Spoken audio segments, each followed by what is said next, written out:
Hello, I'm Patricia, a 34-year-old who leads a pretty ordinary life, balancing a regular job while raising my son.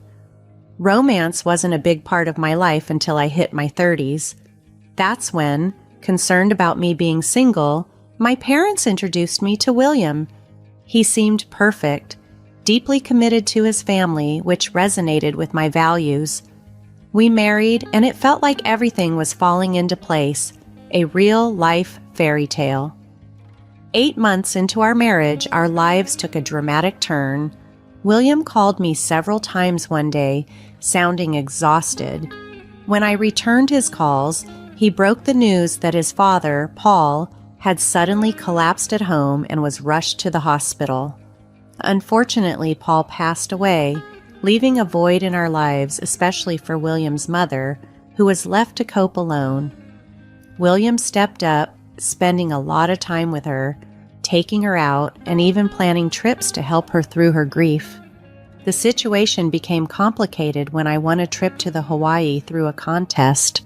Instead of seeing it as a chance for us to get away and perhaps heal, William saw an opportunity. He threatened to divorce me unless I allowed him and his mother to go on the trip without me, leveraging the prize to ensure his mother's happiness. His mother seemed quite content with this arrangement, but I was left feeling manipulated and sidelined. Determined not to let them undermine me so easily, I decided to stand up for myself. I wasn't just going to accept their plan without a fight. The situation revealed a side of William that I hadn't anticipated, one that was willing to use emotional blackmail to get what he wanted. This realization was disheartening, but it also steeled my resolve to address the dynamics of our relationship and ensure my own happiness wasn't continually sacrificed. It wasn't that William completely neglected me, but whenever our plans seemed to clash with his commitments to his mother, he invariably chose her side. His typical responses were, "Sorry, Patricia, Mom needs me," or "We planned this with Mom a long time ago." Although I outwardly agreed, inside I was often seething with frustration. Why was it always me who had to bend? Wasn't William's mom being overly demanding? Despite this ongoing issue, William's closeness to his mother was undeniable, and aside from this, our marriage seemed stable. I just assumed that this was the norm for some families. My own little escape became engaging in crossword puzzles that offered prizes. This hobby was especially perfect for times when William was preoccupied with his mom. Occasionally, I'd even win gift cards or meals, which was a nice bonus. Then, one day, I hit the jackpot. I won 2 tickets to the Hawaii. Thrilled, I double and triple checked the win before even thinking about making travel arrangements. Initially, I considered inviting William but hesitated, knowing his tendency to involve his mom in our travels. After some reflection, I decided the tickets would be a wonderful gift for my parents. On my way home, I stopped by their house to deliver the exciting news. Bursting with excitement, I announced, "Mom, guess what? I won tickets to Hawaii." Her eyes lit up with surprise and joy. "Wow, that's fantastic. You and William must be thrilled," she responded. I paused for a moment, then said, "Actually, I want you and Dad to have them." Mom looked genuinely astonished, yet touched by the gesture, unsure of what to say next. "Are you sure?" my mom asked, her voice tinged with surprise and delight when I told her about the tickets. "Absolutely," I replied. "William travels enough as it is. I want you and Dad to enjoy this opportunity." Mom's face lit up with joy, but I noticed a hint of concern on Dad's face. "What's wrong?" I asked, catching his worried expression. "Well, it's a busy time of year at the company. I'm not sure I can take time off right now," Dad explained, his tone apologetic. "That's unfortunate," I sighed, feeling a mix of disappointment and understanding. Then Dad brightened up with a suggestion. "Why not take Amy instead? It was your prize originally, right? You should go and have some quality time together," he proposed. Mom nodded in agreement, clearly excited by the idea. "That sounds wonderful." Feeling a renewed sense of excitement, I applied for leave the next day, which was quickly approved. I then called the airline to arrange for the tickets to be used by Amy and me. On my way home from work, I stopped at a bookstore and picked up a guidebook for Hawaii. It had been ages since Mom and I had traveled together, and I was genuinely looking forward to it. When I got home expecting the house to be empty, I was surprised to find the lights on. I had assumed William was still out, but instead of his shoes, I saw a familiar pair of women's shoes at the entrance. Puzzled, I walked in to find Kelly emerging from the living room. "Patricia, do you know what time it is?" she scolded as soon as she saw me. "Oh, Kelly, I didn't realize you were here," I replied, taken aback by her presence and tone.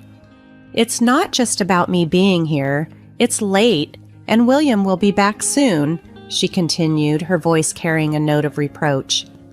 "I'm sorry, I'll start on dinner right away," I apologized, rushing towards the kitchen.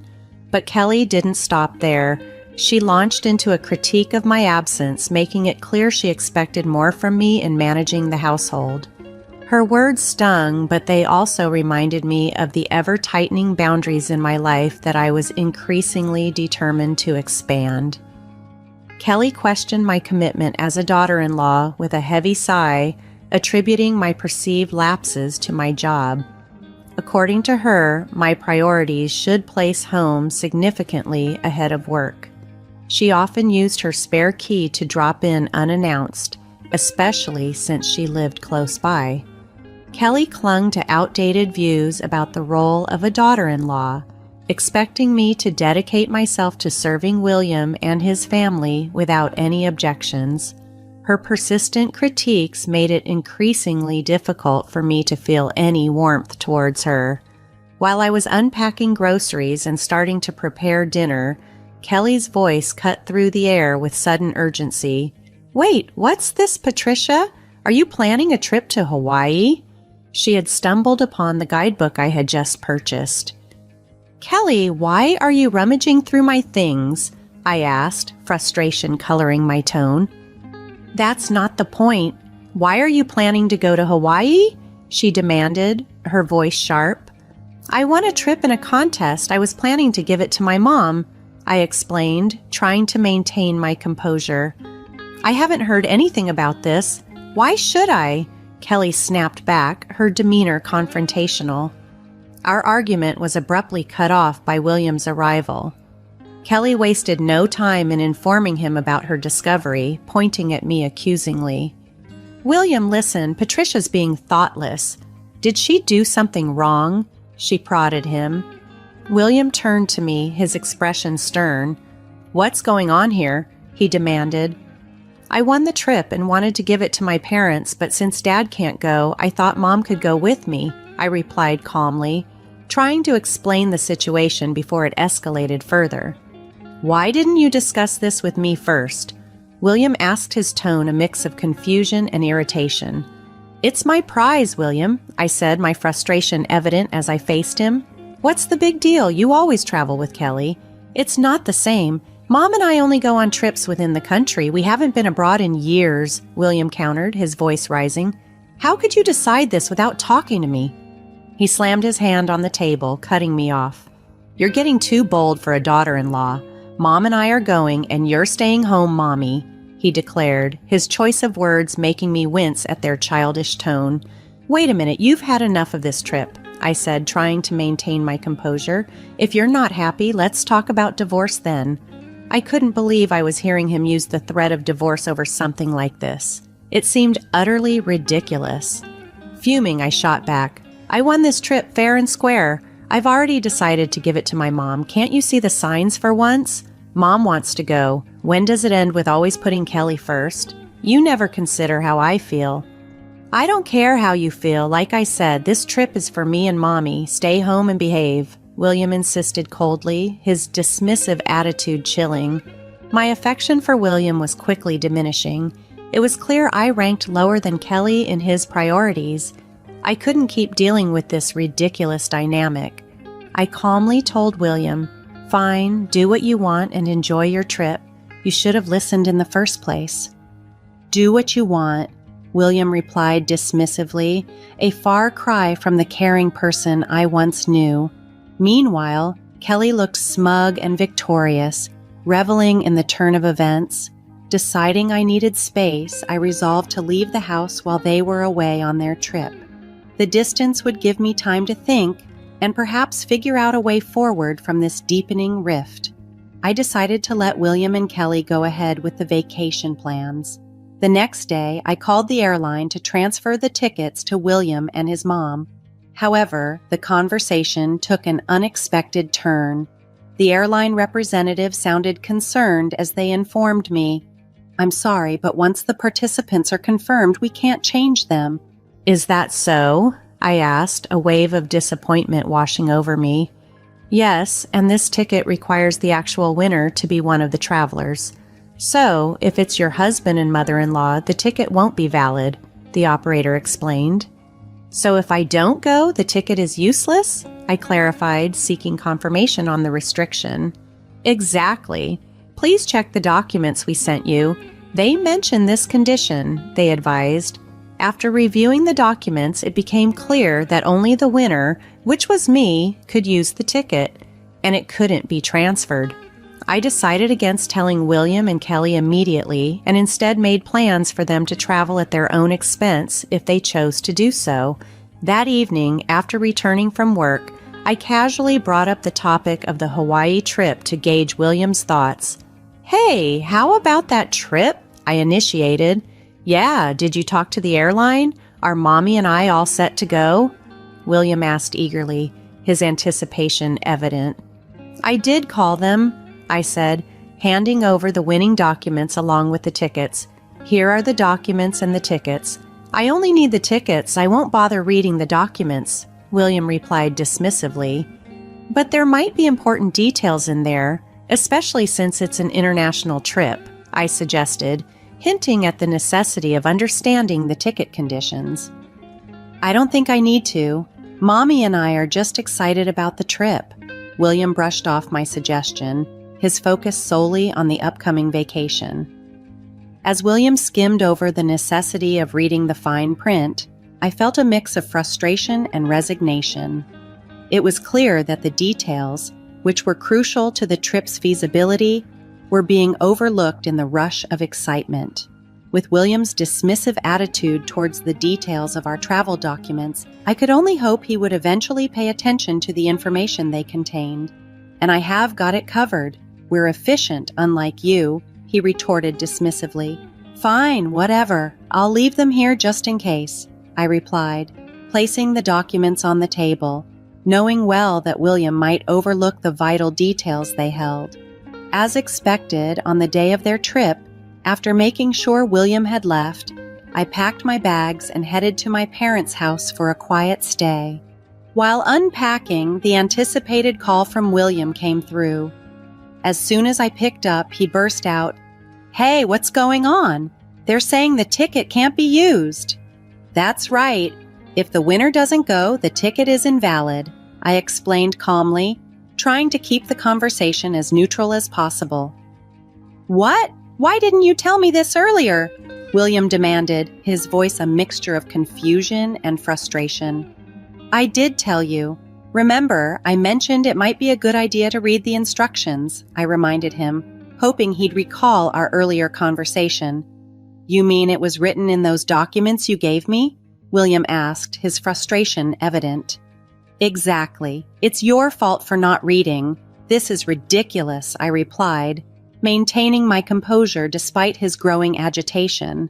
"So how are we supposed to get to Hawaii?" William asked, his tone getting more agitated by the minute. "Well, the operator did mention that if the winner doesn't go, you'd have to pay the full price," I replied matter-of-factly. Caught off guard by the situation, William sounded frantic, and I could hear Kelly's voice in the background, signaling their shared distress. "William, what did Patricia say?" Kelly demanded. "Mommy, if Patricia doesn't go, we have to pay for the trip," William started to explain, his voice tinged with disbelief before handing the phone to Kelly. "Let me talk to her," she insisted, ready to take over the conversation, presumably to find a way out of their predicament. "I can't deal with this anymore," Kelly demanded sharply. I decided to let them sort it out themselves and hung up without another word. It wasn't long before William called back. "Hello?" I answered, bracing myself for more drama. "What is it now? I'm busy," I said coldly, not in the mood for further complications. "It's not what is it," William sounded flustered. "I tried to buy the tickets, but the credit card isn't working," he explained. "Huh, I don't know anything about your card," I replied, genuinely puzzled. "It's not mine, it's your card," William clarified. "Oh, so you're saying you used my card without my permission?" I accused, my tone icy. "I just need to fix it now. When I checked my wallet this morning, my card was missing. I had a hunch and immediately froze it," I said, realizing why he was having issues. "I knew you stole it," William retorted angrily. "Are you kidding me? I was planning to shop with that card abroad. You're always messing things up," I fired back, my frustration mounting. "You freaking witch," William snapped, his voice harsh, showing no remorse for taking the trip or using my card without permission. Fed up with his selfish behavior, I coldly rebuked him. "A jerk. Who were you calling a witch after mocking others all the time? You should just go to hell," I exclaimed, my patience completely worn thin. "What? Who are you talking to like that?" William asked, sounding offended and taken aback. "Who do you think? Calling out for mommy is honestly creepy," I retorted, highlighting the oddness of his dependency. This entire situation had escalated beyond simple travel plans into a revealing insight into deeper issues in our relationship. If you love your mom so much, maybe you two should just stay together. I can't handle being married to a mama's boy. There's no value for us in staying together, I declared, my voice heavy with exasperation. "Hey, calm down. If you keep this up, we'll end up getting a divorce," William threatened, his tone sharp. "Fine by me. I was thinking the same thing," I retorted, my mind made up. "I've left the house and don't plan to come back. Enjoy your time abroad with your beloved mommy. Hope you both have a great trip," I added sarcastically before hanging up, feeling a mix of anger and relief. Furious, I ended the calls and immediately blocked William and his mother on all my devices. Then, I followed my dad's advice and went to a law firm to start the process of ending my marriage. When I reviewed our finances to divide our assets, I discovered our joint account was empty. William had withdrawn money multiple times, coinciding with his trips with his mom. It was clear he'd used our savings for their travels and had also used my credit card without my permission. I demanded significant compensation from him, which resulted in him owing money and being pursued by creditors. His once indulgent mother, who used to get whatever she wanted, now found herself in a strained relationship with William. They argued every time they met, a stark contrast to their previous closeness. It's ironic how things turned out, considering how spoiled he used to be. Meanwhile, I decided to stay with my parents for a while. The ordeal had caused them to worry, and I wanted to make it up to them by living with them and taking care of them. Being away from the chaos of my marriage, I realized that what's truly important is having a loving, supportive family. Going through this divorce reaffirmed that belief, helping me rediscover what matters.